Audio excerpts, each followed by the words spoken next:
Hello and welcome to pmclounge.com. Today we are taking up a question that came in to us through our Twitter account, which is twitter.com/pmclounge. And the question is pretty simple. Who pays for change requests? Does the money for CRs or change requests come from management reserve or contingency reserve? Very important question. So stick around till the end. You will be able to understand what management reserve is, what contingency reserve is, and how do you actually get the money for change requests. So let's get started. So first of all, do change requests cost money?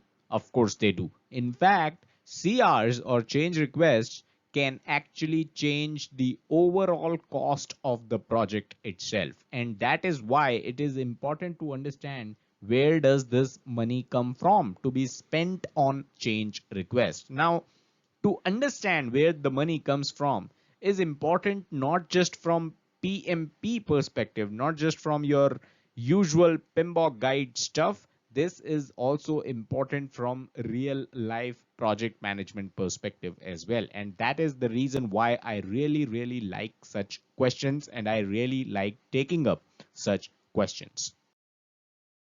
So we touched a bit on these two reserves in the first slide itself, management reserve as well as contingency reserve. And it's about time that we try to understand what is the difference between the two. By the way, we have done a video explaining all kinds of costs. So it will be linked in the description below, the first one in the description below. So check that out. It is an important video that you should know as far as cost for your project is concerned. Now, management reserve is for unknown unknowns. That is unidentified risks, risks that you haven't even identified as part of your risk management process.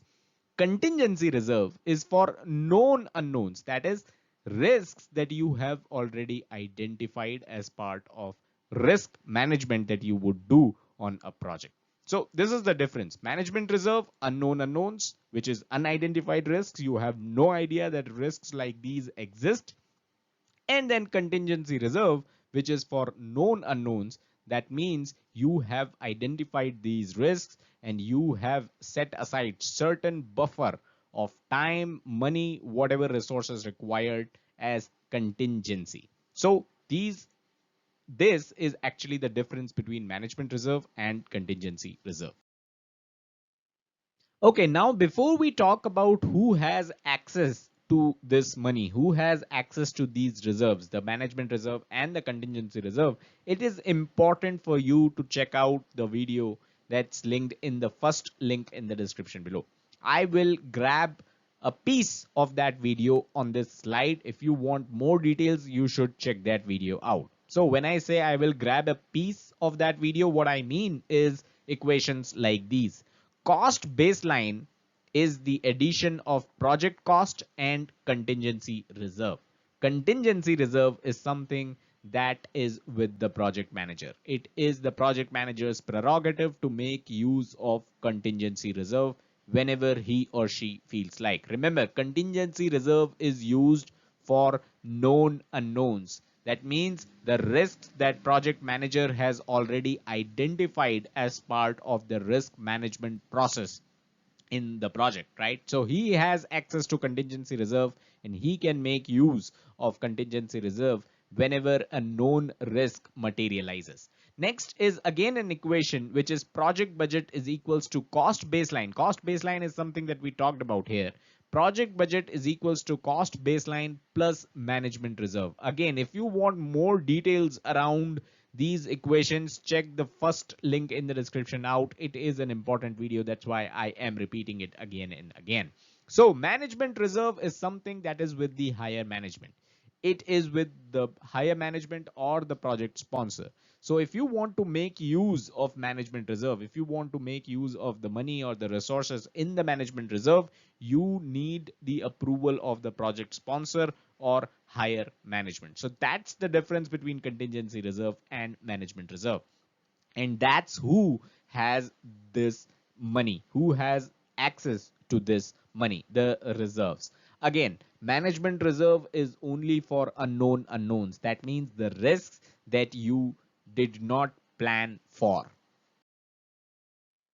A quick reminder before we move ahead, if you're looking for book recommendations for your PMP exam, head over to pmclounge.com/resources.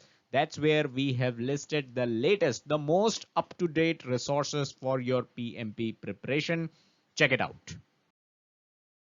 So an important question here, how much money does management keep aside as management reserve? How much money is available for you as part of the management reserve? No project has unlimited funds. So management reserve will also have a certain limit.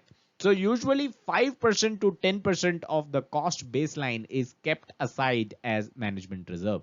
Remember, cost baseline is the cost of your project plus contingency reserve. So 5% to 10% of this value is what management, the higher management or the project sponsor keeps aside as part of management reserve. Now, of course, this is not a template. This is not final values. Actually, the value of management reserve can differ from project to project. It can differ from organization to organization as well. If you work in an organization that develops websites and they have developed thousands of websites till date, and they get another project of similar nature, maybe they'll just keep 5% as management reserve because they have a lot of experience in delivering such projects. But if they receive a project of developing an app, then it is possible that they take 10% as management reserve or even more than 10% as management reserve, because this project has higher risk, this project has higher unknown unknowns, because this is the first time your organization is actually developing an app.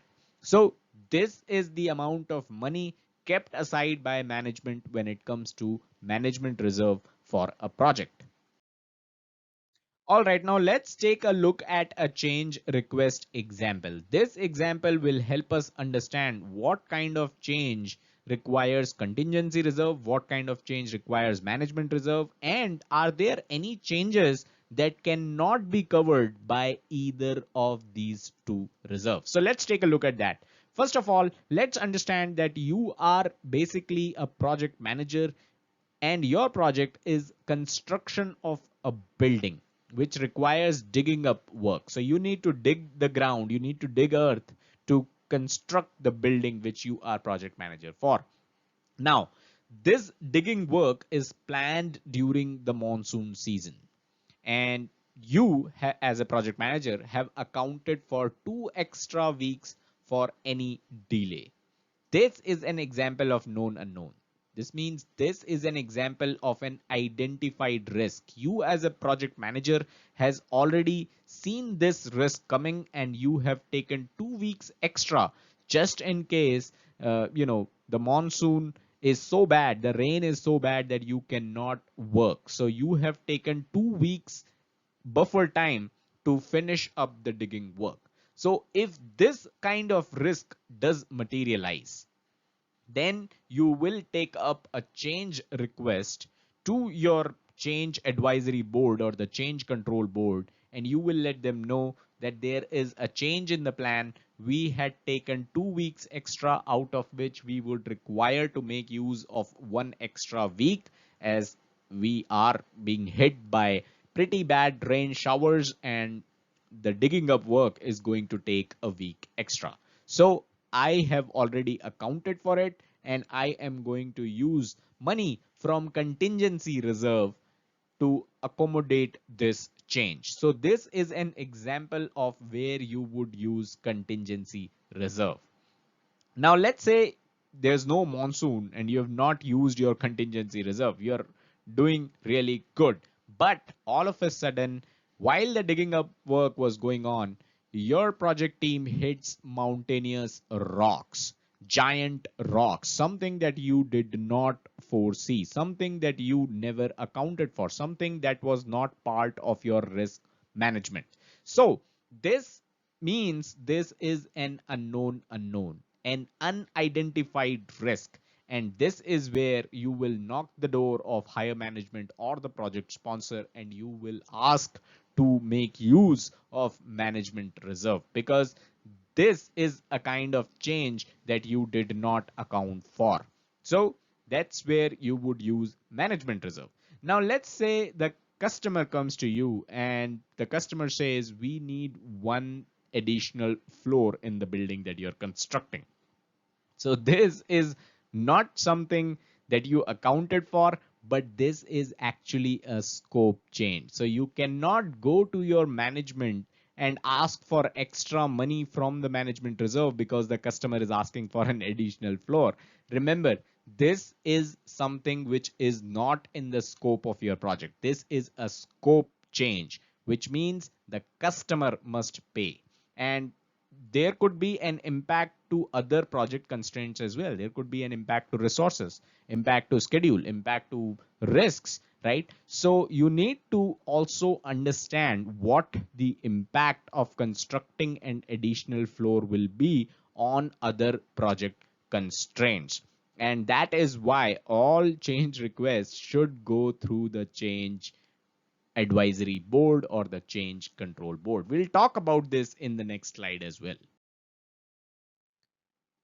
So who decides what kind of change is suitable for contingency reserve, what kind of change is suitable for management reserve, and what kind of change is a scope change? This is where the change advisory board comes into the picture. This is what I talked about in the previous slide. So the CAB is going to include your product manager, it is going to include your engineering management, executive level representatives, even customer representatives, all high-fi stakeholders that you can think of, all of them should ideally be part of your change advisory board. And once you have a change, you take the change to the change advisory board meeting and you present it.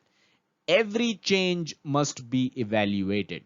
Just because you have access to the contingency reserve does not mean that you don't need to go to the change advisory board. You still have to go to the change advisory board and you still have to get that change approved before you can make use of the contingency reserve.